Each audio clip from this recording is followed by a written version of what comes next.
కాకినాడ జిల్లాలో సీఎం సహాయ నిధి చెక్కుల పంపిణీ కార్యక్రమాన్ని నిర్వహించారు. ఈ కార్యక్రమానికి ముఖ్య అతిథిగా ఎమ్మెల్యే పంతం నానాజీ హాజరై 48 మంది లబ్ధిదారులకు చెక్కులు పంపిణీ చేశారు. ఇప్పటి వరకు నియోజకవర్గంలో సుమారు 258 మందికి సీఎం సహాయ నిధి ద్వారా ఆర్థిక చేయూతిని అందించామని తెలియజేశారు.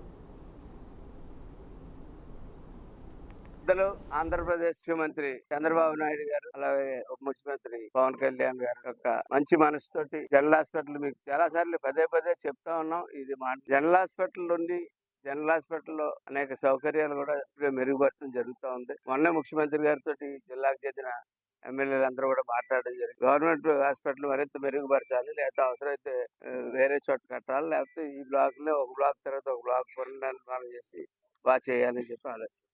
అటు పక్కన హాస్పిటల్లో చూసుకుంటా మరొక పక్కన ఆరోగ్యశ్రీలో చేరినటువంటి కొత్తవి కూడా చేర్చి పెట్టుకుంటా, అది కూడా దక్కని వాళ్ళకి ఆరోగ్య విషయంలో ముఖ్యమంత్రి రిలీఫ్ ఫండ్, సీఎం వారి యొక్క రిలీఫ్ ఫండ్ ఇస్తా ఉన్నాం. ఎందుకంటే పూర్వం ఒక ముఖ్యమంత్రి రిలీఫ్ ఫండ్ తెచ్చుకోవాలంటే ఒక ఎమ్మెల్యేకి సంవత్సరానికి 4-5 తెచ్చే పరిస్థితి. ఈవేళ 2.5 సంవత్సరాలు పూర్తి వచ్చింది. ఇవాళ కాకినాడ రూరల్ కాన్స్టిట్యూన్సీలో 346 అప్లికేషన్లు మనం ఇచ్చాం.